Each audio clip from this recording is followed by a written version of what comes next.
Jesuit is a unique culture. We're taught and instilled to live the motto of men for others. And what that essentially means is putting yourself last when the rest of the world is telling you second place is first place loser. You know, the 68 team is just something you can't get away from.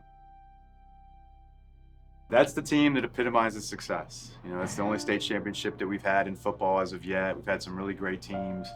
But what that team did, not just winning the championship, but the obstacles they faced to do that, it just really resonates and inspires all of us. It's the team we want to be. At this time, ladies and gentlemen, we ask that you please direct your attention to midfield. The captains for the Crusaders are number 2, Bill Minahan, number 4, Caleb Williams, number 8, baton.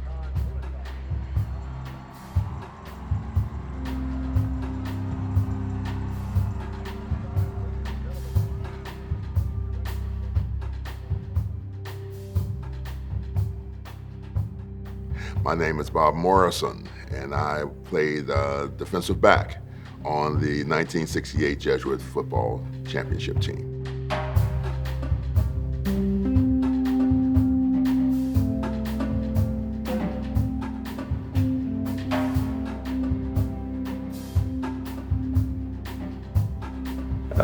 It was a great feeling. You're like a hero for a day. For the school, it's a big team. I mean, this is Tampa. I mean, we're not LA, we're not New York, it's Tampa, friends. And so to be the first state championship team ever in this community was a big deal for everybody. What we did here at Jesuit may have been more than just an athletic event. It may have been more of than just a team winning a state championship.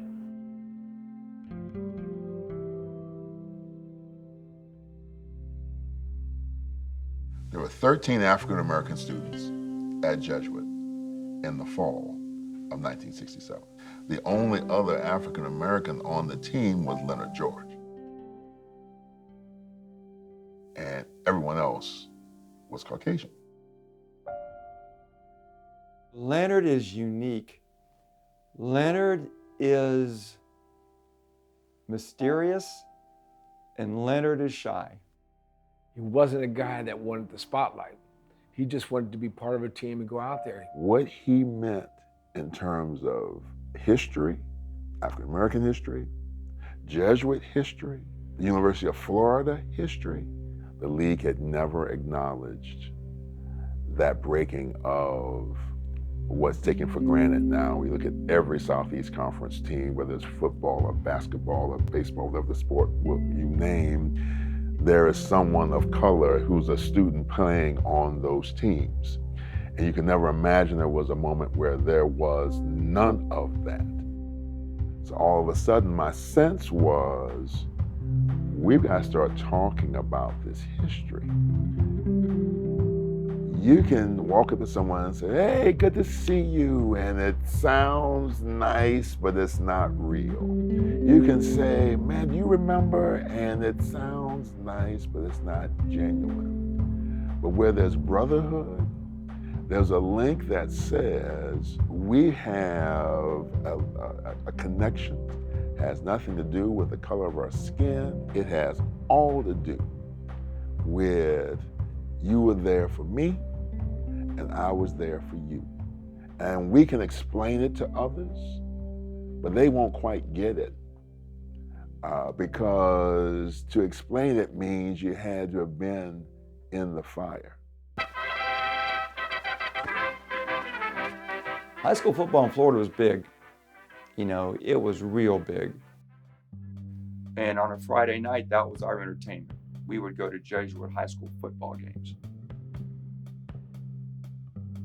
Jesuit's team in '67 had some amazing athletes. They could run, they could throw.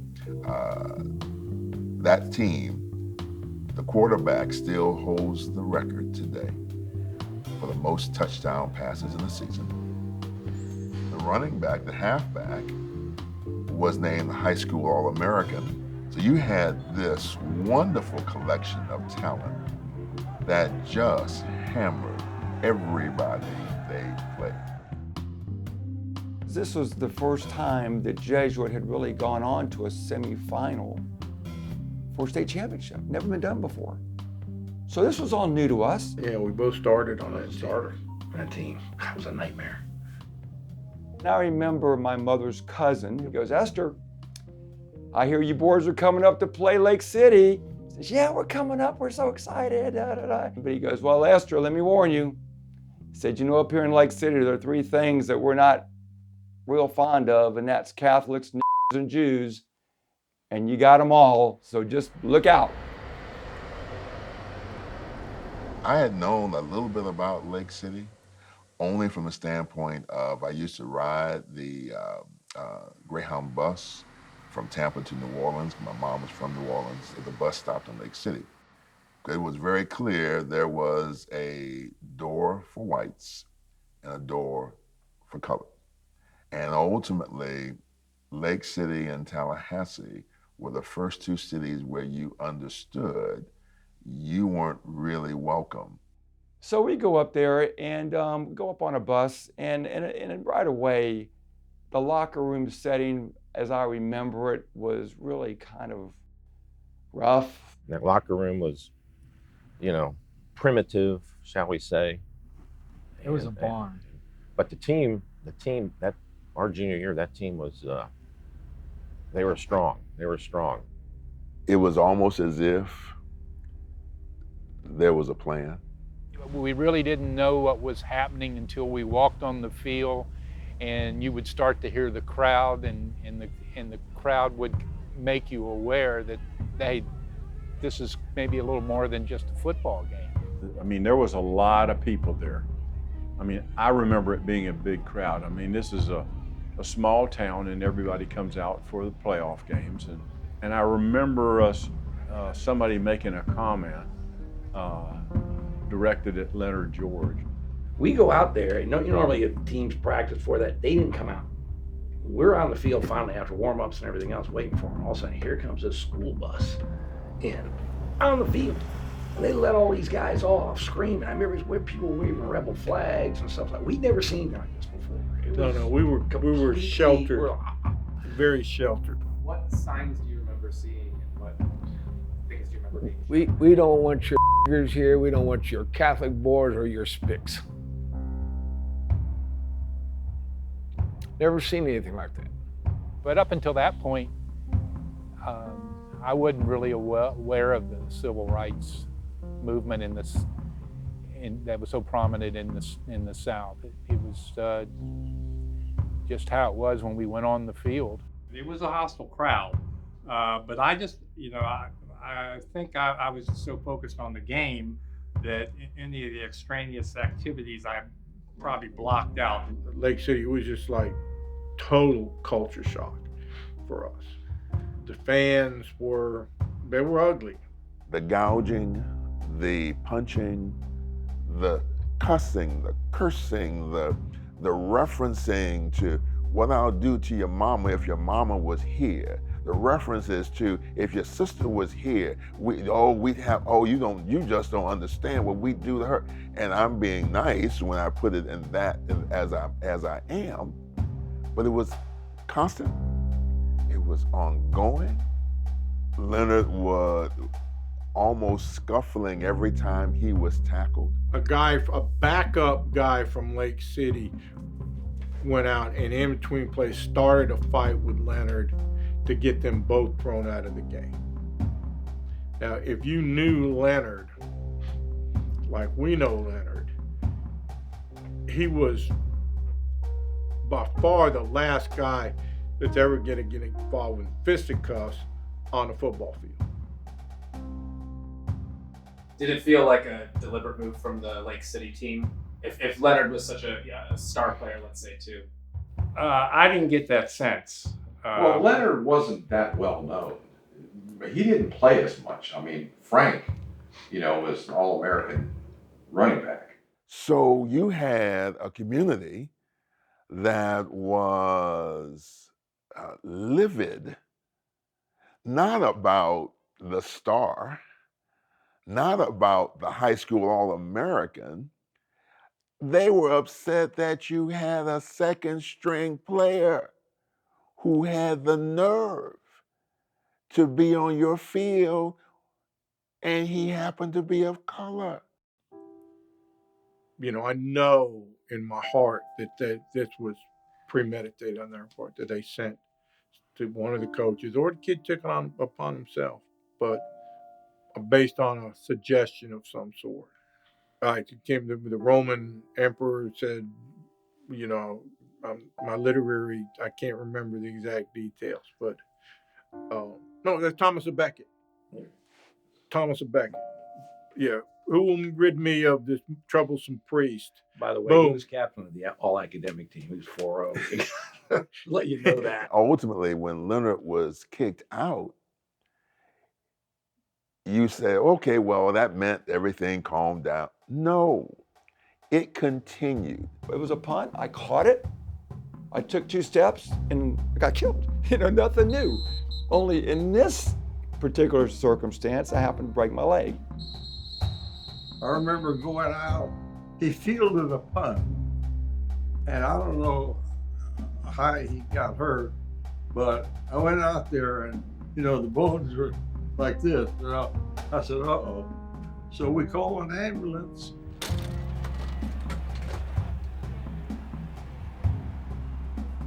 And believe me, in practice, I was used to getting hit because I had been catching punts since I was a sophomore.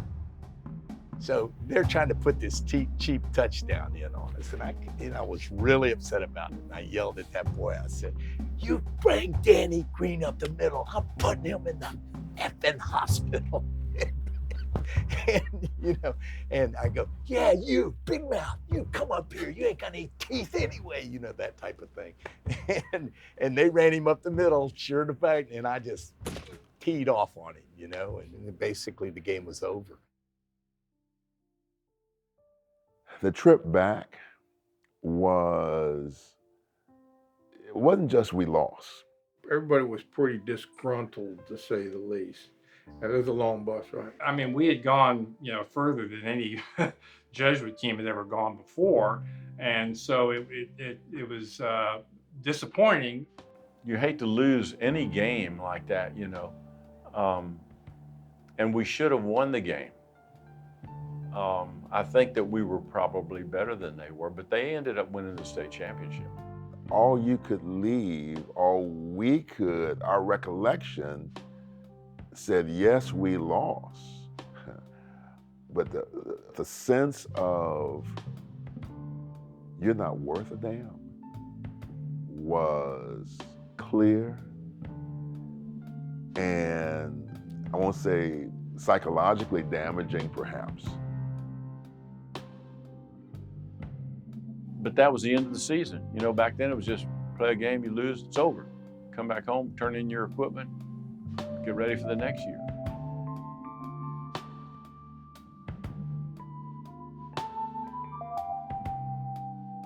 It was the first time as a young boy I was exposed to such hate. Didn't understand it. I went home and asked my mom and dad about that. He says, there's people that don't understand that we're all human beings and we're the product of one, the Almighty. That's when I realized that not everybody was treated fairly. And we talk about football and the experience of our teammates. It's hard, and you can't ignore the backdrop that our country and our city was going through in that same time frame. And I say segregation now, segregation tomorrow, and segregation forever. The South was, of course, much slower than the rest of the country to integrate schools after Brown versus Board of Education in '54. Florida was even further behind than the rest of the South. Certainly by the late 50s, Catholic schools in Florida were starting to integrate slowly. Even by the 60s, by the mid-60s, I think there were only probably 2% public school integrated with students of color. King talks about there being a worthless check being written with lack of jobs. with schools that, although you had well-meaning, trained and caring teachers, the equipment, books, inferior. When King died in '68, that was the moment that said to so many African Americans in our country that there's an evil that is real. It can't be ignored. And I'll never forget, as a young man, it's probably the first time I actually felt scared when the news account came that King had died. The '67 riot was the culmination of the frustration felt in urban America.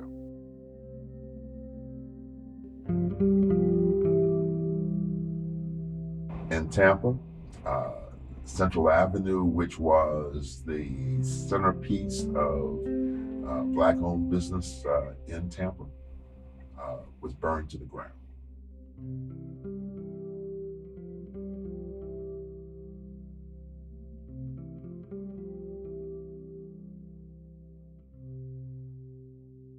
As the saying goes, every 1,000-mile journey begins with the first step. The development of this development is merely the first step in a long journey toward freedom and justice.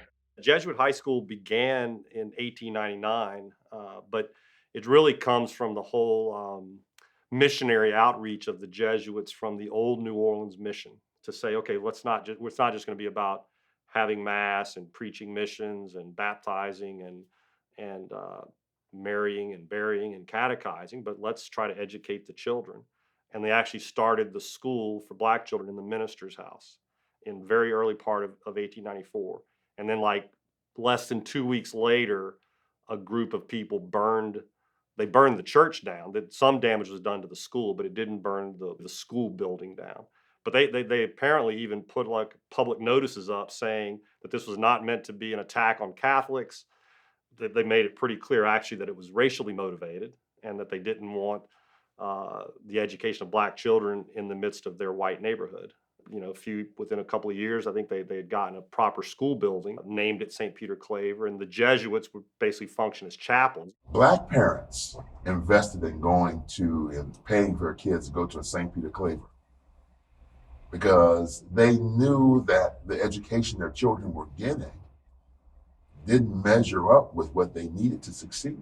Often, as the years went by, it would be Black lay teachers who would work with the sisters. So you really had actually an integrated faculty at Old St. Peter Claver in the early 20th century, and that really right through the period where the sisters taught there. So you take a school like St. Peter Claver with the nuns bringing kind of their French culture and the prestige of that, offering maybe courses in drawing or music, having a full academic curriculum, excellent by those standards of those days, excellent attendance, a free education, right? So you're basically getting a private education at no cost with good discipline, good environment, kind of good moral values. Well, the professional Black community, whether they're Catholic or non-Catholic, would be highly attracted to that, as anybody would be. Soon thereafter, you began to have African American kids at other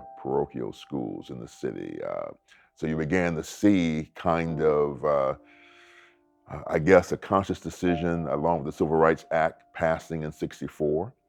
The city of Tampa schools were segregated at the time. So Leonard would have had to go to an all-Black school. There were two, Blake and Middleton.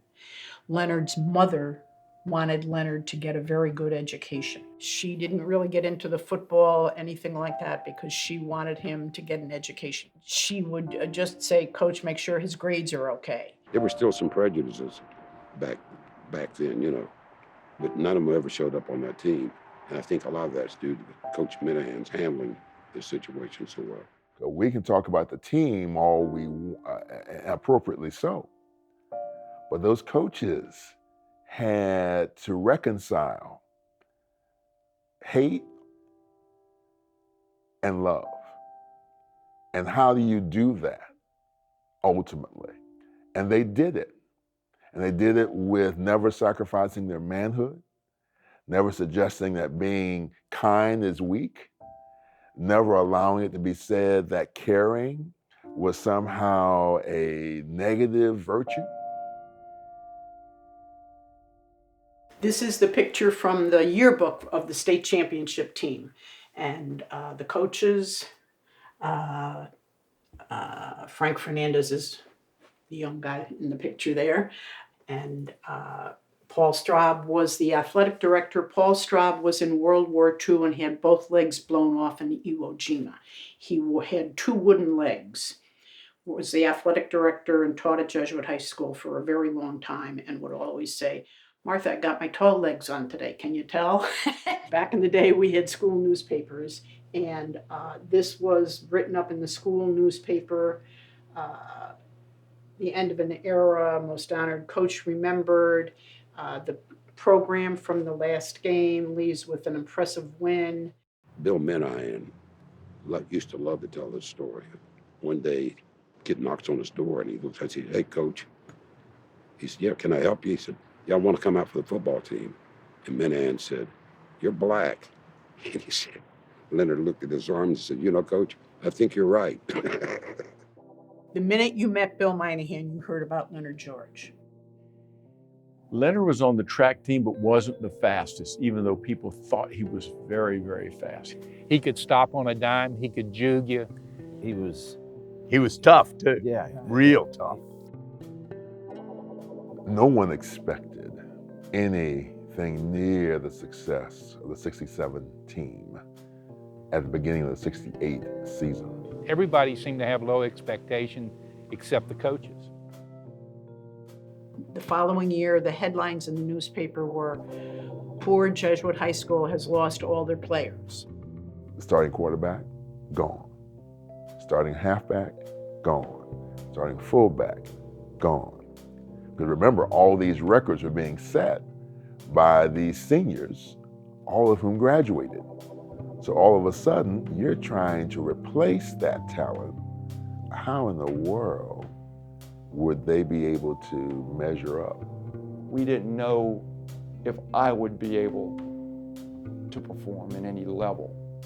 Leonard, following Frank Masseri, what was Leonard going to be able to do, I knew that the guy I was replacing was bigger, stronger, faster than me. He ended up getting a scholarship to college. And I knew that I wasn't a scholarship player. When you're a sophomore, you're much younger. 2 years makes a big difference. I was a big kid, but I didn't have that sense of confidence. And so you have these fears of, can I do it? If I don't do it, oh my gosh, will I be a failure? And you saw Leonard out there running track to get faster. He understood what he had to do. He had the ability, he had the vision of where he was going. He had really good vision as far as picking where to run. The first hit was the most important hit, because you hadn't been hit in a year. We started August 15th every year. I didn't get hit till August 15th. Well, I was so nervous out there at the beginning. I said, "Coach, let him hit me a few times. I just got to get hit a few times so I get over this," because I was really nervous. When you're a football coach, you play to win the game and get to the top of the mountain. And Bill was just a tough, hard-nosed Marine football coach, football player. So winning it all meant everything to him. Everything. He told me about some guy, some running back in the Rose Bowl that played with 2 broken ankles. That had to suck it up. I said, "God, he played with 2 broken ankles." So he always made you feel like, what's wrong with me? He was a good cusser. And yes, the Jesuits had trouble with it, told him to tone it down. He'd get, notes in his mailbox, "Come see me," from the principal. He'd go and say, "Okay, Father, I'll do it. I promise, Father, I promise." This was what came out in the newspaper. And his son, Billy, still talks about getting the newspaper the next day and Billy opening it and seeing this picture and being, scared. But the real Jesuit Tiger, aw shucks. He had one pregame speech. All I'm looking for is some want to in my locker room. The only break you would get was a chunk of ice. And there was like 10 guys on the floor like a fumble trying to get that chunk of ice. You know, there was just no comprehension back then about the seriousness of concussions and what they could lead to. They'd go to jail today. Oh, no. The rules have Okay. changed. The rules have changed. Bill was pretty superstitious. When you were the home team, you provided the game ball. And it was typically a new Spalding football. Coach Minahan said, we won the first game, we're gonna clean the ball, make it look like it's new, and we're gonna use it the second game. Well, we did. We used it every game, the same ball. Every game that we won at home, we used the same ball.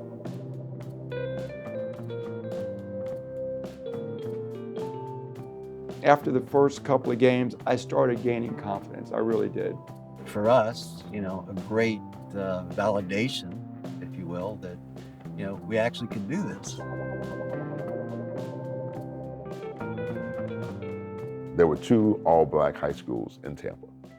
One was Middleton High School on the east side of Tampa. One was Blake High School in West Tampa.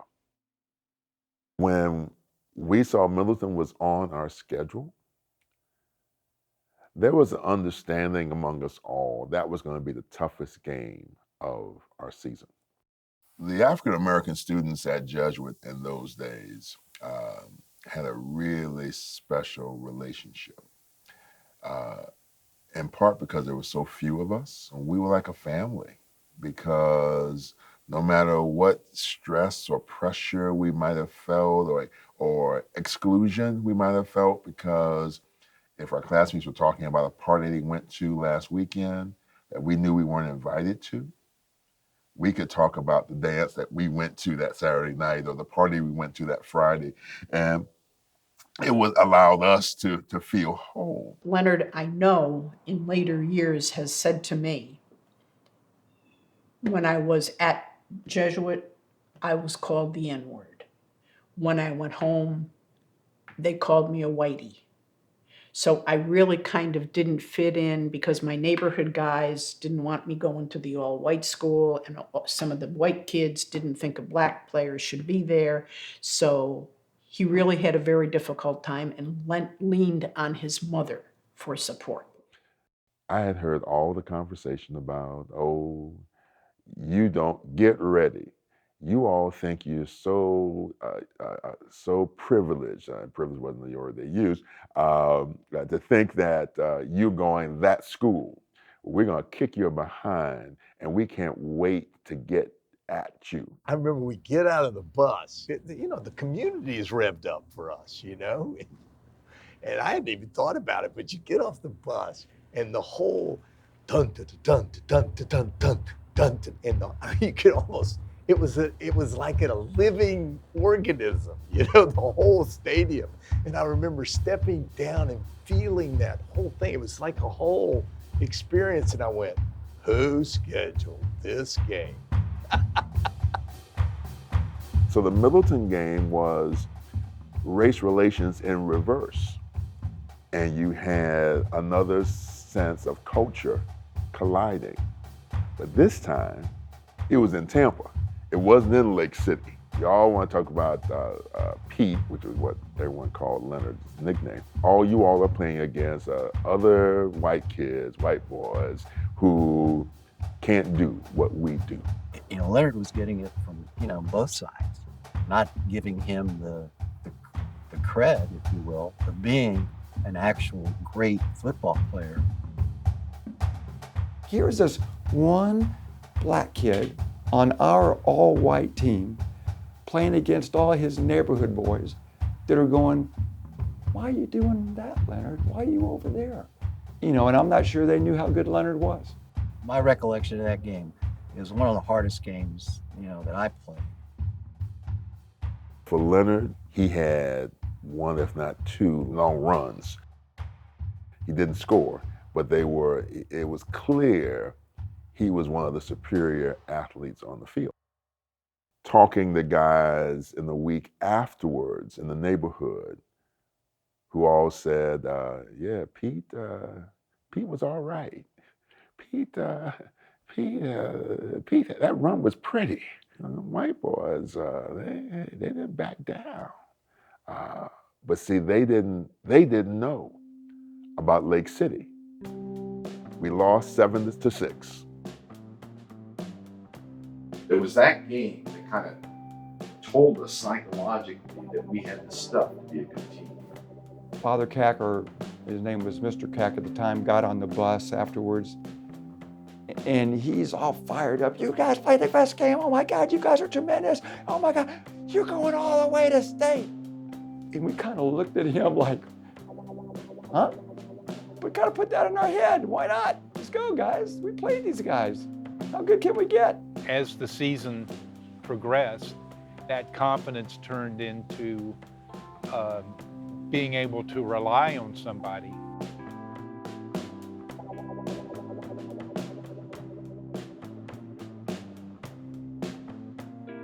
The Funiac Springs, which is in the Panhandle between Tallahassee and Pensacola, near the Florida-Alabama border. Even closer to the traditional Deep South. The irony was now this was the state semifinal football game again. That was a benchmark because the team previous, that was the game that we lost in Lake City. There was an opportunity for us to face that monster called race and racism all over again. The Phoenix Springs was not a big city, believe me. To us, it was a wilderness. I mean, we didn't know that area. I felt like I knew what to expect.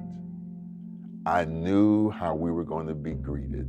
The ride there, the mood and the intensity of the discussions were, especially the guys that went up there, had that feeling. This time, we spent the night in Tallahassee. There was a real question as to whether there would be any rooms for Leonard and I in the Phoenix Springs if we came with a team.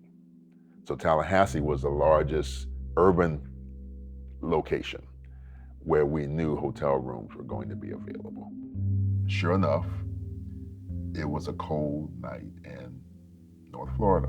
At Defuniak, there was a track in between us, and the fans weren't right on top of the bench, which as opposed to Lake City. As opposed to Lake City. Both of them were in little towns. Both of them North Florida. Both of them, in little towns where football's king. It's the only game in town. Everybody shows up on a Friday night. So you're playing in a big time, hostile atmosphere. I remember a guy, and he was walking around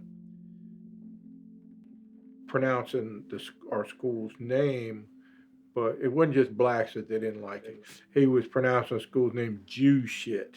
And I was just like going, wow, we're on a different planet. That just was... Yeah.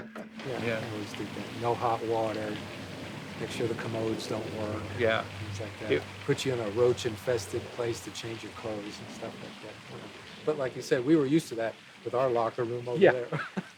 Yeah, they didn't know how well we were trained. That's right. That's right. And a sense of fear that we had to attend the game. But those seniors there, they were those that inspired the team under them, not to be afraid. We went up to play those teams up in North Florida. We went there proud. We were going to protect Leonard George. The first play of every game. Hey, right, 29 trap. Quick trap. Trap. 29 trap. Yeah, that was Leonard's, seemed to me, bread and butter. He would run just straight up. It was an inside trap play to the tailback. A trap play means that one offensive lineman is pulling and kicking out a relatively unwary defensive lineman. The quarterback would reverse out and fake a pitch then the tailback would fake, take a step as if he's going to go to outside. He'd come back through the middle. Tackle would block the linebacker, and if all went well, boom, it was 80 yards. Yeah, the first play scored, and he has this long touchdown run, and you could hear a pin drop because now he's not just a second string halfback. He's the star of the team. From a personal standpoint, being so proud of him, because I knew that was not about Jesuit. That was not about a good play being run successfully. It was a statement that literally said, I don't know what you think about me, but tonight, you're going to have to acknowledge me. This was a team that was bent on overcoming what they faced in Lake City. Nobody was going to stop them. With Leonard, after he ran the ball, he would come back to the huddle. I mean, there was he really didn't want to give them the opportunity to get in his head and get in his ear. Definiak was an incredibly talented team, and we just ate them up, ate them alive, because it was like candy from a baby. Leonard was, when he went through the line of scrimmage, he was going, and he didn't need much, and then he's gone. No, I remember they had to give us police escort out of the city after the game. Yeah. We got on the bus to leave, fully dressed, as I recall. To win in Defuniak Springs 20-0 said, we were better than you, and oh, by the way, that other cultural piece you all are grappling with, that's not our problem. I don't think Leonard, because he was in the middle of it all, didn't appreciate how the guys on that team cared for him. It was almost a protective condition where the guys looked at 67 and said, we're not going to let you hurt him. And as I think about it now, that's that spirit that I felt 50 years later.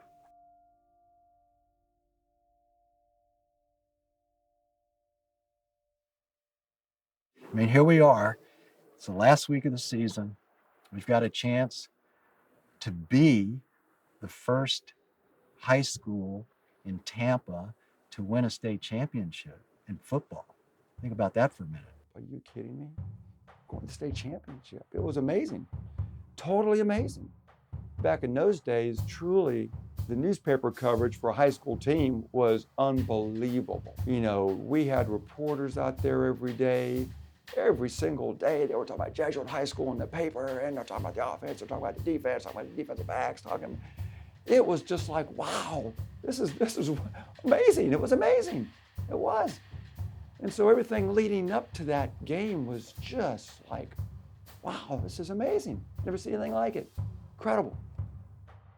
When Leonard signed the scholarship with the University of Florida to become the first Black football player was another layer of pride, another layer of brotherhood. Buddy, we were all proud.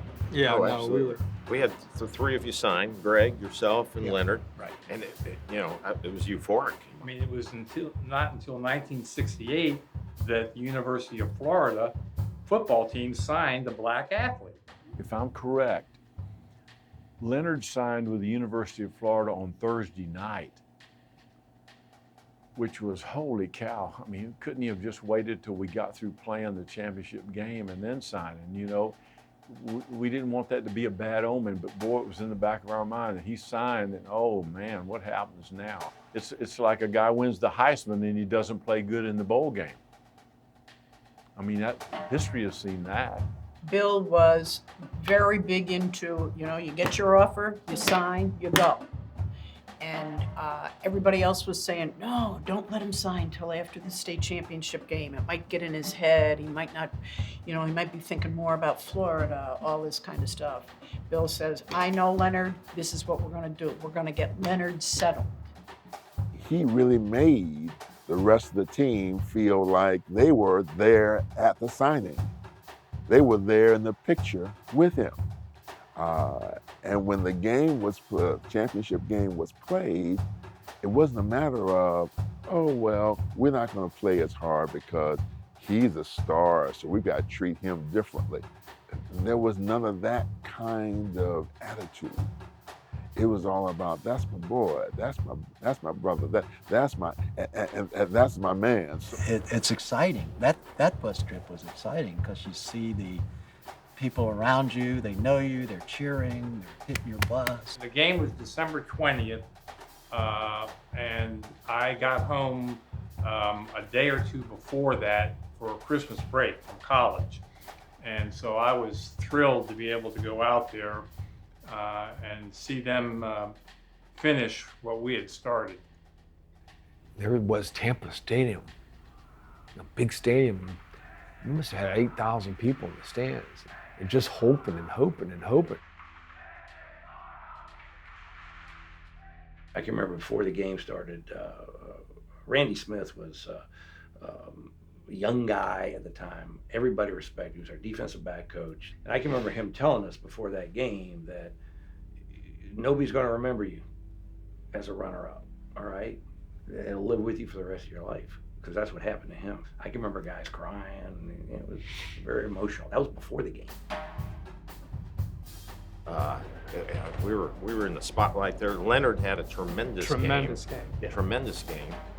Wouldn't win the game without Leonard, of course. Yeah. And he had almost three. I was keeping track of it a little bit, but he had A lot of almost yards. 3,000 yards. Back then, was sky high. We went up. We scored twice, went up 2 touchdowns. Then they came back, scored twice, and tied it. And it came down, and I think Leonard was the one that really pushed us ahead. Best view, I had the best view. I throw a block and I knock my guy down, and Leonard passes me. Then from the seat of my pants, I look up and I see that sweet butt of his just going. And this guy takes 2 guys out with 1 block. And then later on in the run, Picciarelli knocks 3 guys down with his block. So 3 guys took 6 people down, and Leonard he could have walked him, untouched. That did seal it. Man, it was, you're in another world when the seconds start ticking off and you know you're going to win the state championship. It's very exhilarating to you. And then it leaves its mark on you forever, Those are the things that championships do. And it was hard to believe. It was just something you always play for that. Like Minahan said, we're not in conferences. All we play for is a state championship. An impossible dream. They put us in a bus and they drove us back over here. On that bus, everybody was happy, just singing and just having a great time. I was about to ask, how would you celebrate after a game? I had a girlfriend. Yeah. He could remember every single play of that game. When he was quite sick at the end, he had congestive heart failure, and sometimes pneumonia would set in, and it was difficult to breathe, and he ended up in the den on the floor on his back, and I had to call 911 because he couldn't get up. And he's saying to the guys coming in, the EMTs, see that up there? That's my state championship team. He said, we won the state championship team. We beat the Funiac Springs, we beat Lakeland Kathleen, and that was all he wanted to ever talk about was the state championship game. And whether you liked it or not, he was going to tell you. I would say that sports in general can be a fairly bonding experience for kids. You a lot of sweat, some blood. Every time you show pain, people. Right. Football is true football in high school when you do it for the love, not because it's a job, because that's what it is in college. My name is Leonard Levy, and real connection, of course, to the Jesuit football team is my relationship with Leonard George that was part of that team. University of Florida would assign some of us to somebody, you know. And in the case of Leonard George, I had a twin brother whose name was George, who had the primary responsibility, but I got involved. Other schools had already started, in the South had already started integrating. And Florida wanted to make sure they got the right people to start with. Regardless of the position he plays, a good athlete must possess coordination, dedication, and must be properly motivated. You got to know Leonard very well, you know, and what type of person that he was, you know. So you could tell Florida, hey, this he's got it together. Now remember, he was the first African American that went to the University of Florida, or signed with a contract with the University of Florida. And there were just two African Americans on that first team. Oh, he was an excellent player. He started off as a running back, and they moved him to defensive back. But he was an excellent player. And he added a lot to that team. He contributed a lot to that team. And Leonard George was the first African American to ever score a touchdown against Alabama in Tuscaloosa, Alabama. Well, following Pete, I know that he finishes at Florida. He then plays for the Dolphins. Then he's in Tallahassee working. Leonard, after he left Florida, he went and got a walk-on for the Miami Dolphins. Made it to the last cut. So from there, he goes, well, now what? Well, he joins the local TV station. He's a newscaster for 2 years. Okay, so now Leonard goes from being star athlete to newscaster, in which he did extremely well. So what does he do next? Well, he decides he wants to go to law school. So he goes to Florida Law School, adapts, again, a new chapter in his life. And he gets through law school and does that extremely well. Then he gets his license to practice law in Florida. Then he gets his license to practice law in Georgia. And then, you know, Leonard, everywhere he goes, he just does it. Well, he was in town here Yeah, up until the 80s or so. Yeah, the Minahan dinner at There was a Columbia's. Minahan dinner. You weren't there. At the Columbia, the place weren't was there, I packed. remember. Leonard was playing. Leonard was playing the piano. Leonard played the piano and sang a song about Bill Minahan. that's right. Remember that? Leonard sat down and played the piano. No, nobody knew. I had no idea Leonard could play the piano. But anyway, and he was saying, Coach, we loved you. Nobody could understand a word you said because he talked so fast and every spit coming out of his mouth. And you got to do this, you got to do this, you do this, you do this. You were there when Leonard played the song on the piano. I remember that. You know, Leonard got up and gave a magnificent talk about what was going on and, you know, his experience in life. And it was really, you know, motivational. He went to law school and he practiced law. I think it was in Atlanta for a while. Yeah, I kept in contact with Leonard as best I could until we couldn't find him. You know, Leonard all of a sudden kind of got off our grid. And everybody wanted Leonard. Everybody was looking for Leonard. The Tampa newspapers wanted Leonard. Jesuit High School wanted Leonard. University of Florida wanted Leonard. Leonard was history. And we couldn't find Leonard. And people tried to get him back for reunions and stuff. They couldn't reach him. He wouldn't respond to anything. And then we had these rumors, well, maybe he's been put away. Witness protection, thank you. Yeah, witness protection program somewhere, because they said that would be like Leonard, you know. But you know what? We didn't know. You know, we just did not know where he was. I knew a couple of his family members here in Tampa, so I would periodically see, particularly his cousin, one cousin in particular, and I would say to her, well, how's Pete? Oh, he's fine, he's fine. And then one day I asked, run into her, and I said, well, how's Pete? I haven't talked to him. I think he's okay, but I haven't talked to him. Well, I didn't think a lot of it. That started almost a 20 to 25 year, more than 2 decades, where no one could say they ever made contact with Pete. And now his cousin, the one I was more so in talking to, became concerned that, you know, hopefully everything's okay.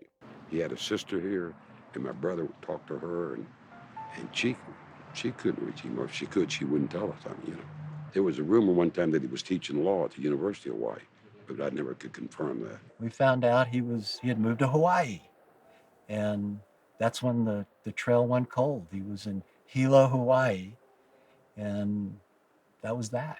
There was no address, there was no phone number, there was, nothing. We really didn't know what happened to him, and it wasn't until somebody told me that he was actually was deceased, according to the University of Florida. Florida, yeah, they had him deceased. The alumni there. And nobody knew what happened to him, or. I kept on asking, where's Leonard? Greg Harlow was a private investigator, said, we think he's dead. I said, what do you mean? They kept on asking, where's Leonard?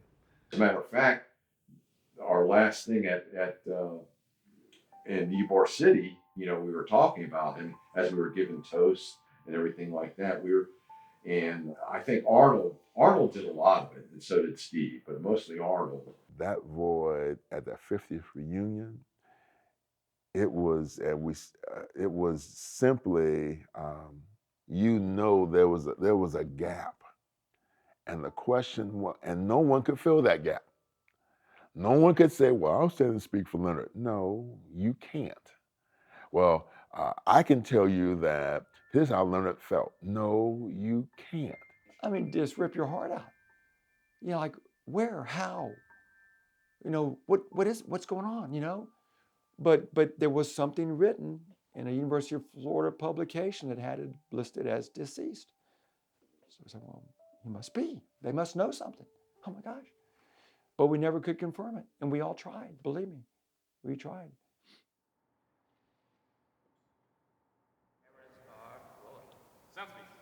All right, Leonard George. All right. Well, which camera should I look in? You're going to look at me. Okay. So we'll just talk. Leonard George Jr., and I played running back, number 23. Last February, I'm here working, and I get a phone call. And they go, Steve, there's a guy on the phone. He says his name is Leonard George.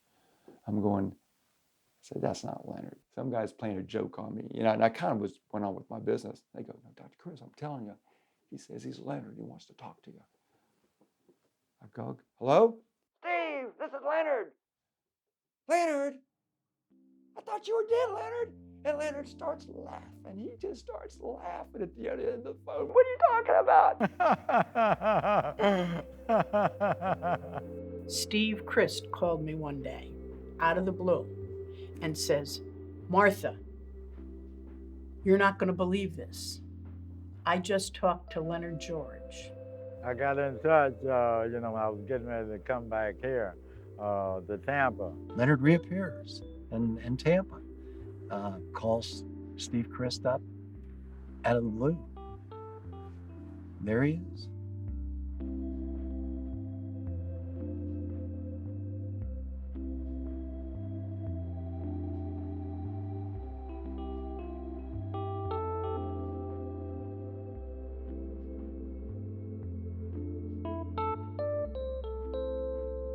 Going out for Jesuit, that was my first chance to actually play football.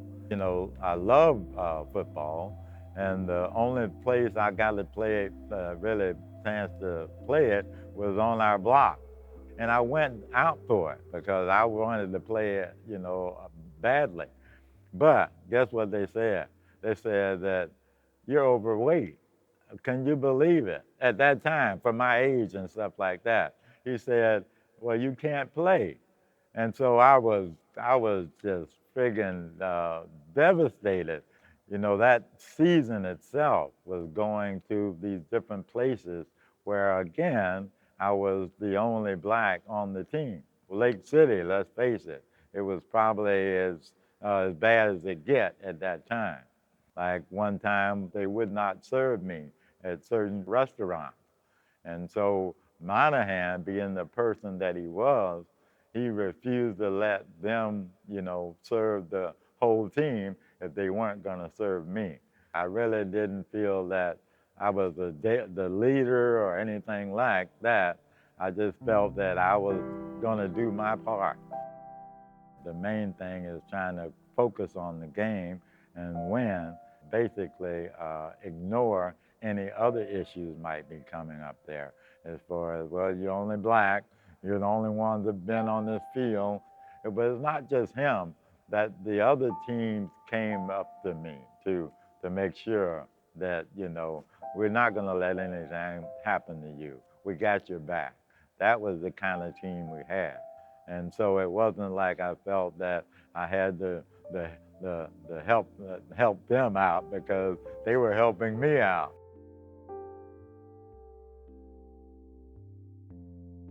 I was the first one to sign for Florida.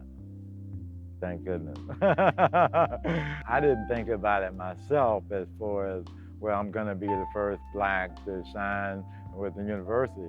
I'm more excited by the fact that I'm gonna get a scholarship in football. That was the main thing. At 18 years old or so, that's what you're thinking about. Now you look back and you say, well, that was really important. At that time, I didn't really see that as the main thing to do. It wasn't like, oh, I'm gonna be the first one for Florida, but, because I went there because you wanna make sure that you get a good education.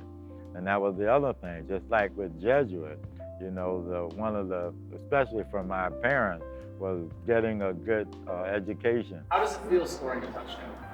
There's nothing bigger than being able to score the touchdown.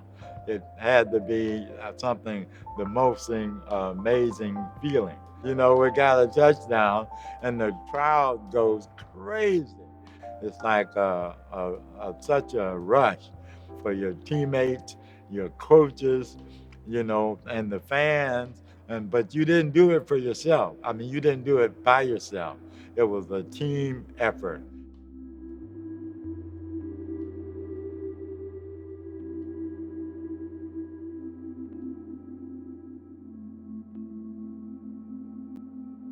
Over those 50 years, or at least 40 of the 50, there was a void, and that void was real. We can talk about providence, we talk about God's hand, we can talk about what makes this moment a moment. For me, it was important for my two sons who were here at Jesuit to understand the legacy of Jesuit when it came to Jesuit's role and Leonard's role in African American history in Tampa and in Florida. You know what I mean? Big score right there. We got to watch some of this stuff. Yeah, And let's see. Other guys. I finally got the ball held right. In track, at the moment of the baton exchange, the perfect exchange is a reflection of you knowing how to give and how to receive. He said, son, that's life. What about Leonard's story do you want your classmates to know? Groundbreaking. It was. Adversity. That yeah. Adversity has to. It's a really big thing. So they feel like it's already hard enough, and on top of now you're just playing into factors that you were born with. Yeah. So, Exactly. I feel like when people hear the stories, but it's not as like personal, and it's not people like hear the stories about like the things that happened in the past, and they're like, okay, we know about it, but like they don't have a connection. So I think this helps like bring in a connection to relate with the story. Right. And put yourself in that spot. Right. Well, if it doesn't kill you, it'll make you better. That's for sure. Leonard's legacy is the legacy of that whole generation of African American students who came here in the 60s and early 70s. He's somewhat embarrassed by all this attention that we're giving him and the focus of discussions and talk about the 68 team center on him. Leonard would say it's not something personal to him, but it's something that they all went through together. But of course, those students had to face hurdles that the other students didn't have to. So Leonard sets, you can point to the story of Leonard George and the story of all those other guys and encourage dozens and dozens, hundreds really, of our students here today.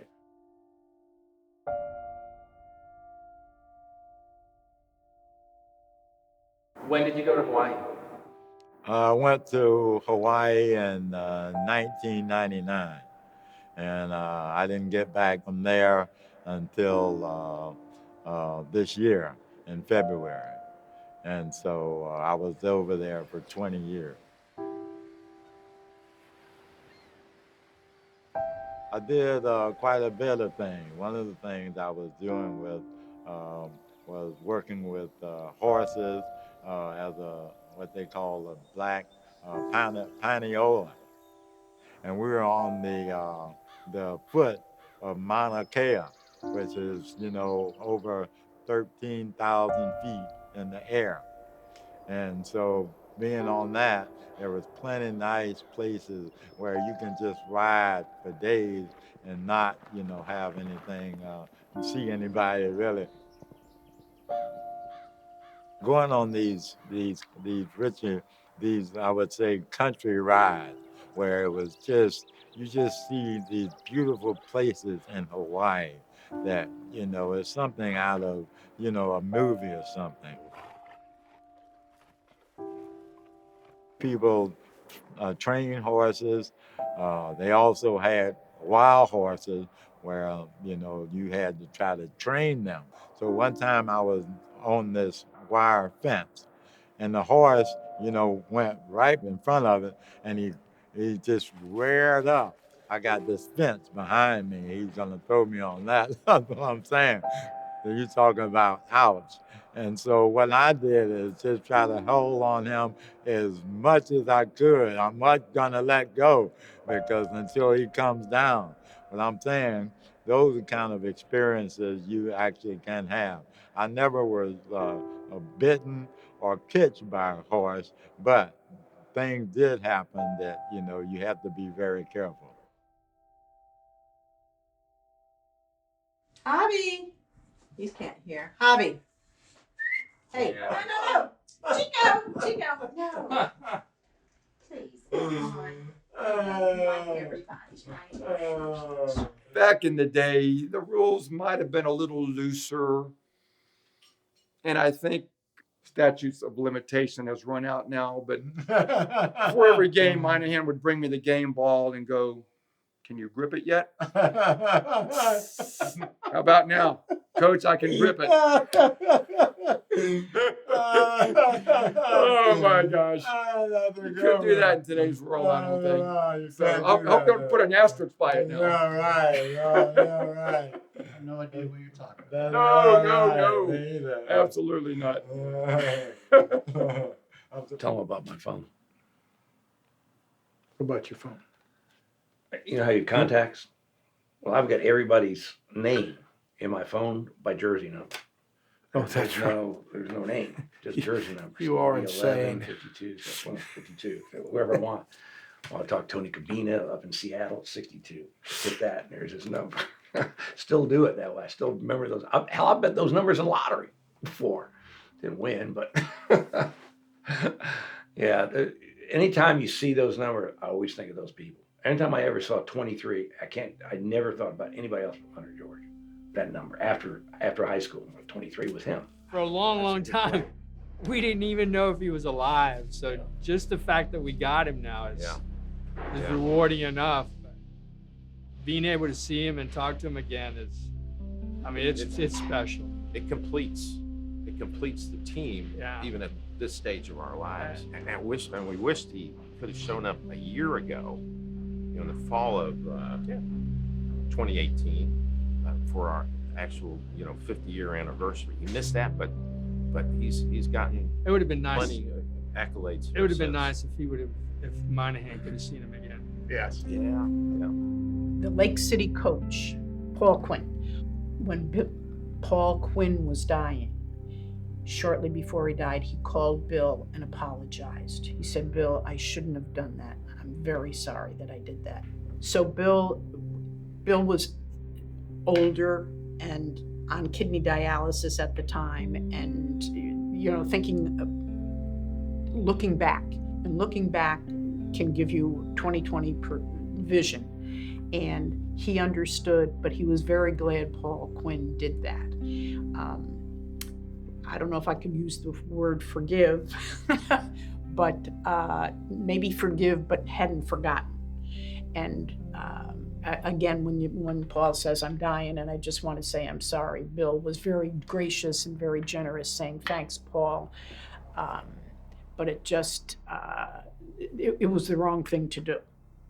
But wrong things happen and you have to pick up and move on.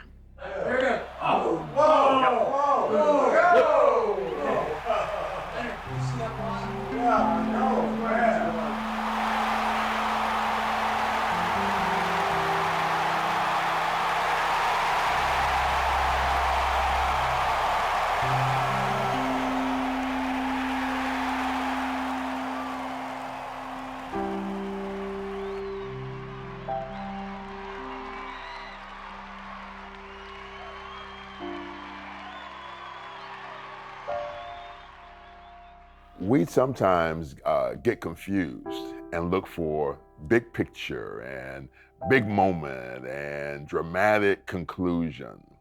I think that's so wrong. And I think as I've gotten older and have now entered in my 60s, I understand much more. It's the small moments that define and allow for the big moments to take place. This small moment, talking about 68, really signals how the institution became true to its own value, while allowing a community to understand why being men for others is more than just words on a piece of paper. So we're going to embrace you. We're going to include you.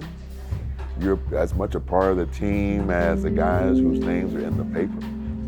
You're as much a part of the team as the guys who made All-State. You're much a part of the teams of the guys who won college scholarships. Some point in the race, everybody is the lead runner. And you've got to get ready for that moment. Guys, you're going to be the lead runners soon. So now the question becomes, how do you pass the baton?